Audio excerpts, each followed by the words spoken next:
000।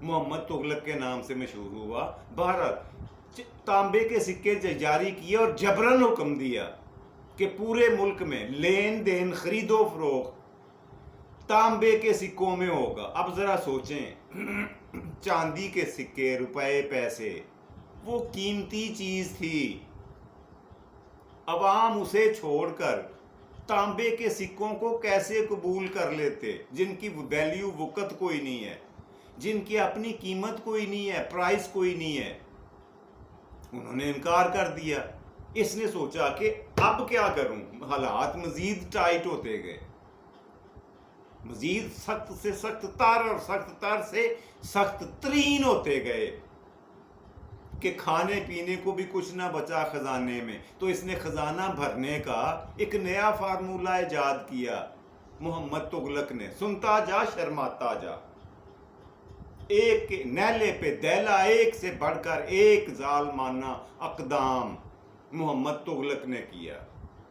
اس نے کیا کیا اب کی بار کہ خزانہ بھرنے کے لیے تمام کاشتکاروں اور تمام کاروباری طبقے پر جو ٹیکس لگایا ہوا تھا اس میں 2 نہیں 4 نہیں 6 نہیں 10 گنا اضافہ کر دیا. ان ٹیکسز میں 10 گنا اضافے کا اعلان کر دیا. اب کیا ہوا کہ جو کاروباری لوگ تھے انہوں نے تو اپنا کاروبار ٹھپ کر دیا، اپنی دکانیں بند کر کے اپنے گھروں میں بیٹھ گئے. لیکن باقی رہ گئے کاشتکار، زمیندار حضرات جو کاشتکاری زراعت سے منسلک تھے. اب ان کی ایک پیلی سے، ایک کھیت سے، ایک ایکڑ سے جو سال میں کل کمائی ہوتی تھی اس کی مالیت بنتی تھی 80 روپے مشکل سے، 80 روپیز اونلی. اور بادشاہ سلامت نے اس پر ٹیکس مقرر کر دیا تھا 100. اب بتائیں کہ اگر وہ ساری کی ساری فصل سال کی بادشاہ کو ٹیکس میں دے دیں تو بھی 20 روپے ٹیکس کا خسارہ ہے، وہ کہاں سے دیں؟ نتیجہ کیا ہوا کہ کاشتکاروں نے فیصلہ کیا مل کے، مرتے کیا نہ کرتے، کہ 80 روپے کی فصل سال میں ہوئی ہے ایک کھیت سے. بادشاہ سلامت کے سپاہی آ گئے ہیں، پولیس آ گئی ہے، اہلکار آ گئے ہیں، لاؤ جی 100 روپیہ ٹیکس دو ایک کھیت کا. تمام کاشتکاروں نے اپنا پیشہ ختم کر دیا. زمینیں بنجر ہونا شروع ہو گئیں، ویران ہونا، بے آباد ہونا شروع ہو گئیں. انہوں نے کھیتی باڑی چھوڑ دی. اس نے جبرن کھیتی باڑی کروانا شروع کی کہ جن جن لوگوں نے کھیتی باڑی چھوڑی ہے ان کو بولو یا تو مرنے کے لیے تیار ہو جاؤ یا پھر اناج کی کاشتکاری کرو، اس لیے کہ ملک میں فاقہ آ جائے گا. ملک میں کھانے پینے کی کمی اور قلت ایسی آئے گی، عوام بھوک سے مر جائیں گے. اب کیا تھا، ان کے لیے اپنے گھروں میں بھی محفوظ نہیں، تحفظ کوئی نہیں تھا کاشتکاروں کے لیے. انہوں نے اپنے گھروں سے اپنی فیملیز کو لیا، اپنے بیوی بچوں کے ساتھ جنگلوں میں جا کر رہنے لگ گئے، غاروں میں جھونپڑیاں بنا کر یا پھر غاروں میں رہائش اختیار کر لی.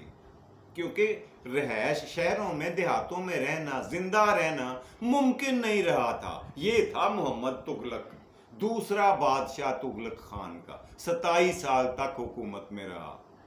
اب کیا ہوا، سونے پہ سہاگا. آخری بات ایک کر کے ختم کرتا ہوں. اس نے اپنی فوج کی ڈیوٹی لگائی کہ جنگلوں میں جاؤ اور جہاں جہاں کاشتکار نظر آئیں سب کو بیوی بچوں سمیت قتل کر دو. لا حول ولا قوت الا باللہ. فوج نکلی اپنی بیرکوں سے، تیز رفتار برق رفتار گھوڑوں پر بیٹھ کے گئی اور جنگلوں کو، بیابانوں کو، کاشتکار برادری کے بچوں، بیوی، خاندانوں کے خون سے سرخ کر دیا، کاٹ کر رکھ دیا، لاشوں کے ڈھیر لگا دیے. اب اس سے آگے کیا انہوں نے گل کھلائے محمد تغلق صاحب نے، اس کے اوپر بات ہوگی انشاءاللہ العزیز اگلے پروگرام میں.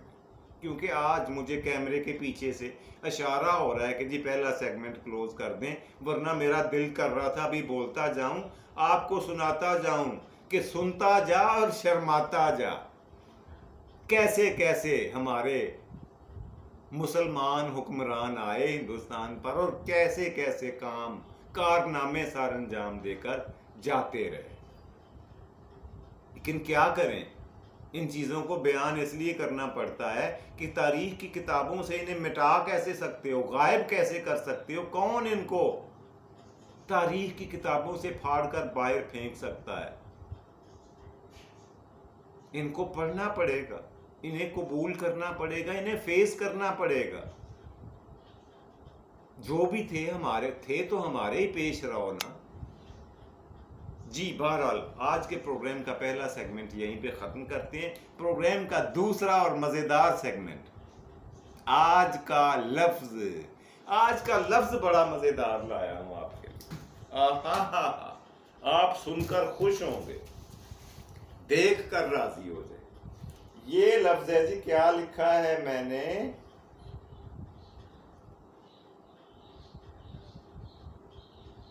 یہ بتائیں کیا لکھ دیا ہے میں نے؟ کپتی. کپتی لکھا ہے. کپتی کا کیا مطلب ہو؟ اچھا، کون ہے جس نے اپنی زندگی میں، ہم میں سب میں سے، جس نے یہ لفظ سنا نہیں، پڑھا نہیں، لکھا نہیں یا کہیں دیکھا نہیں؟ سبھی نے دیکھا ہے، پڑھا ہے، سنا ہے. کپتی کسے کہتے ہیں؟ کپتی کہتے ہیں اس عورت کو جو جھگڑالو ہو، بات بات پر جھگڑتی ہو، اسے کہتے ہیں کپتی. لیکن یہ کپتی لفظ سنسکرت کا ہے، اس کا مطلب یہ نہیں ہے. حیرت کی بات سنیں، یہ دیکھیں، یہ پہلے لفظ تھا پتی. ہندی کا ایک لفظ ہے پتی، اور یہ پتی نکلا ہے پت سے. یہ بھی سنسکرت کا لفظ ہے پت. پت کا مطلب کیا ہوتا ہے؟ پت یار عزت. کس نے تو میری پت اتار دی ہے، عزت اتار دی ہے. سنسکرت میں پت لفظ استعمال ہوتا ہے عزت کے لیے. ٹھیک ہے، یہاں تک کلیئر؟ اس سے آگے چلتے ہیں. پت سے بنا پتی. وہ عورت جو عزت والی ہو، عزت دار عورت کو کہا جاتا ہے پتی. یہ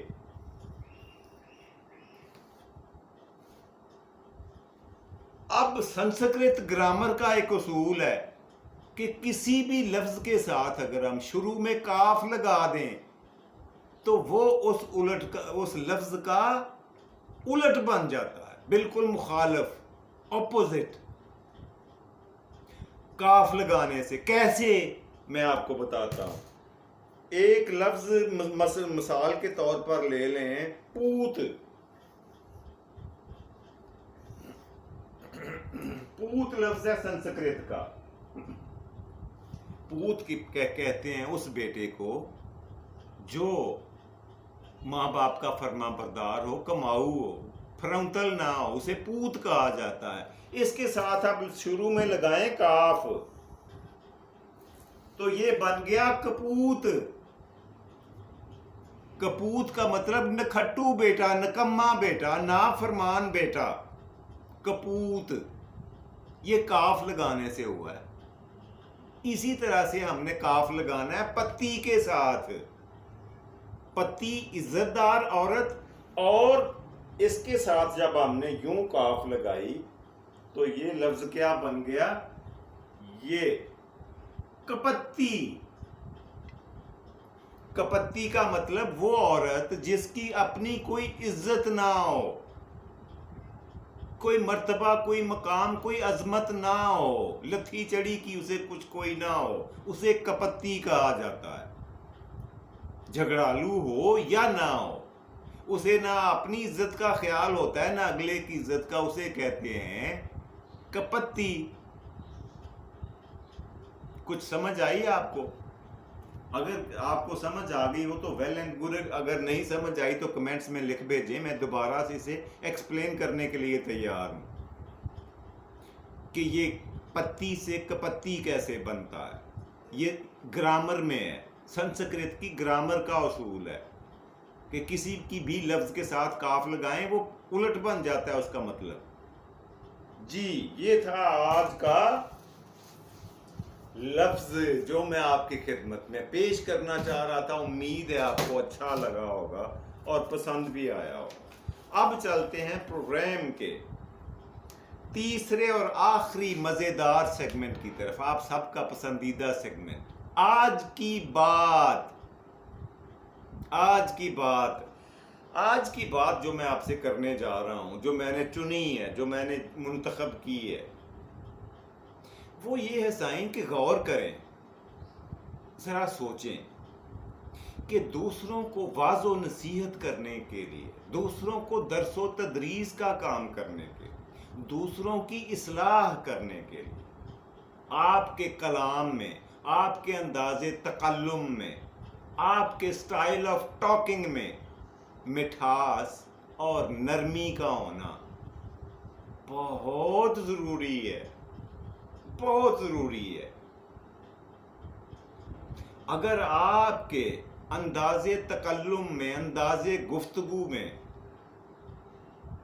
نرمی نہیں ہے، خوش خوئی نہیں ہے، مٹھاس نہیں ہے، تو پھر آپ یہ کام بالکل نہیں کر سکتے. آپ کے بس کا یہ روگ ہی نہیں ہے. وجہ پتہ ہے کیا ہے؟